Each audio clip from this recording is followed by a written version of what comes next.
Hello अस्सलाम वालेकुम, welcome back to our channel English language learning channel.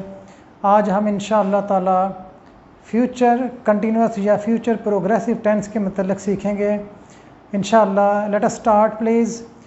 तो सबसे पहले देखते हैं कि इसकी डेफिनेशन क्या है। जैसे मैंने हर टेंस में बताया कि उर्दू फ़िक्रों के आहर में जो पहचान आती है वो उसकी किसी भी टेंस की वो ओरिजिनल पहचान नहीं होती है। इस टेंस के उर्दू जुमलों के आहर में रहा होगा, रहे होंगे या रही होगी वगैरह वगैरह। तो सिर्फ उर्दू से इंग्लिश में ट्रांसलेशन करने के लिए हम उर्दू फ़िक्रों के आहर में ये पहचान सीखते हैं सिर्फ ट्रांसलेशन करने के लिए, जबकि ये इसकी रियल पहचान या एग्जैक्ट पहचान नहीं है। इसकी जो असल जो पहचान वो ये है, डेफिनेशन वो ये है कि कोई काम जो फ्यूचर में जारी हो, कोई एक्शन या इंटरैक्शन जो फ्यूचर में जारी हो, जिसका पास्ट के साथ कोई लिंक या प्रेजेंट के साथ कोई लिंक ना हो। लिहाजा तो दूसरी बात यह है कि जिसमें हमें कोई यकीन के साथ नहीं कह सकते।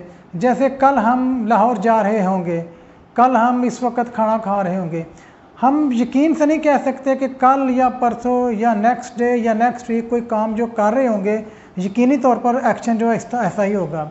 लिहाजा इसका थोड़ा सा हकीकत से हट के हम बात करते हैं। ये ज़्यादातर स्पेकुलेशन, अंदाजे पर यह ज़्यादातर बेस करता है। ठीक है, आइए इसी की एग्जांपल्स देखते हैं कि पॉजिटिव सेंटेंसेस, नेगेटिव सेंटेंसेस और इंट्रोगेटिव सेंटेंसेस, ये तीन हिस्से में मैंने इसको डिवाइड किया है ताकि इसको आप आसानी से समझ सकें। तो सबसे पहले इसका जो फार्मूला है वो क्या है, सब्जेक्ट के बाद विल बी या शैल बी। मैं पहले भी बता चुका हूँ कि इसमें सिर्फ जो मॉडर्न इंग्लिश में सिर्फ विल आता है, शैल बहुत कम इस्तेमाल करते हैं। ठीक है, आई और विश के साथ शैल आ सकता है, लेकिन जो मॉडर्न इंग्लिश है उसमें सिर्फ विल ही इस्तेमाल होता है। आई, विश, यू, ही, शी, दे, सब के साथ विल इस्तेमाल हो रहा है। लिहाजा ये कन्फ्यूजन अपनी दूर करें। तो क्या हुआ, विल बी, शैल बी और फर्स्ट फॉर्म आईएनजी और ऑब्जेक्ट। जैसे मैंने पहले भी बता चुका हूँ पिछले टेंसेस में कि जो प्रेजेंट टेंस से जो टेंस पहला शुरू होता है वो तीनों टेंसेस में उसकी वर्ब फॉर्म सेम ही रहती है।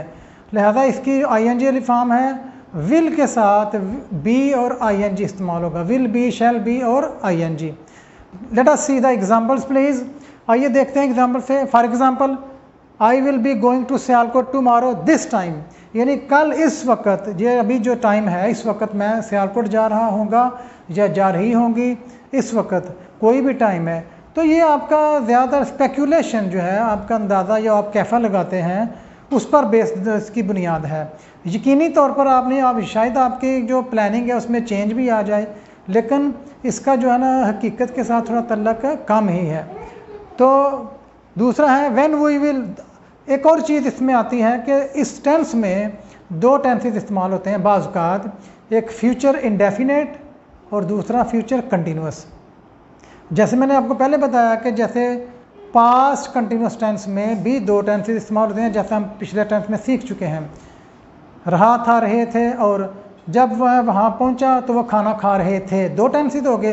When I reached there they were eating food.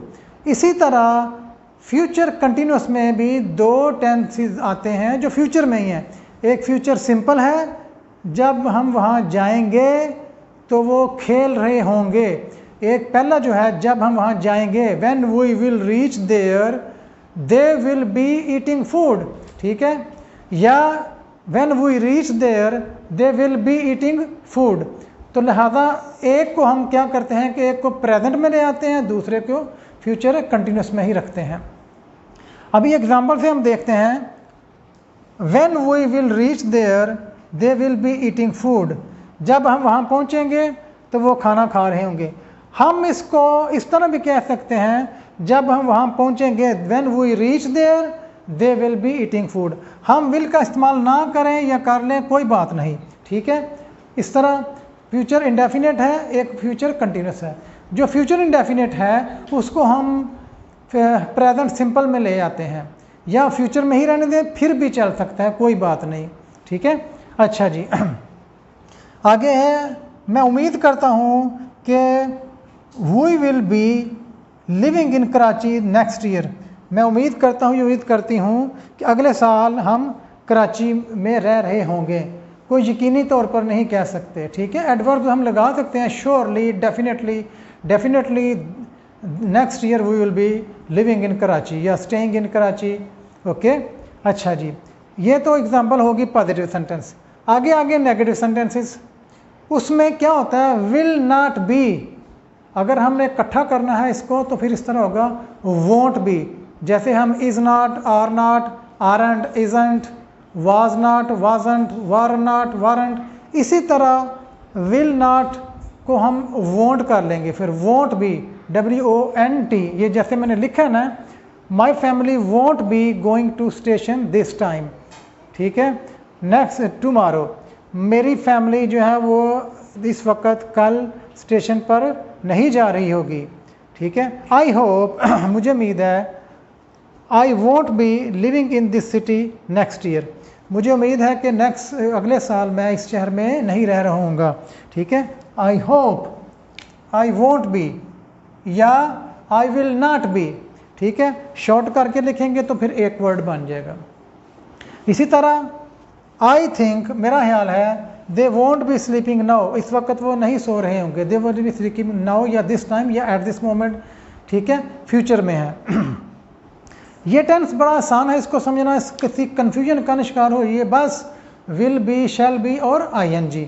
अच्छा जी, आगे इंट्रोगेटिव सेंटेंसेस। इंट्रोगेटिव सेंटेंसेस में हम देखते हैं कि विल या शैल वो सब्जेक्ट से पहले आ जाता है और सब्जेक्ट के बाद बी का इस्तेमाल होगा, बी के साथ फिर फर्स्ट फॉर्म ING, ठीक है।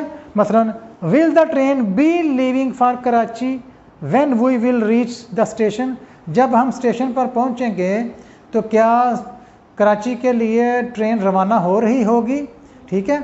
जैसे मैंने पहले बताया, when we reach the station, जब हम स्टेशन पहुंचेंगे, वी रीच एक प्रेजेंट इंडेफिनेट में आ जाएगा, एक फ्यूचर कंटिन्यूस में ही रहेगा।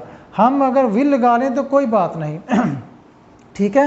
आगे जब हमें विल नॉट को वोंट करना है तो फिर ये इकट्ठा एक वर्ड बन जाएगा, ये बाहर आ जाएगा, वोंट ही बी हमेशा सब्जेक्ट के बाद आएगा, ठीक है। जब जुमला मनफी या नेगेटिव सेंटेंसेस होंगे तो फिर या क्वेश्चन होगा तो फिर won't he be playing tennis this time, क्या वो इस वक्त टेनिस नहीं खेल रहा होगा, क्वेश्चन भी है और जुमला मनफी भी है, नेगेटिव भी है और इंट्रोगेटिव भी है।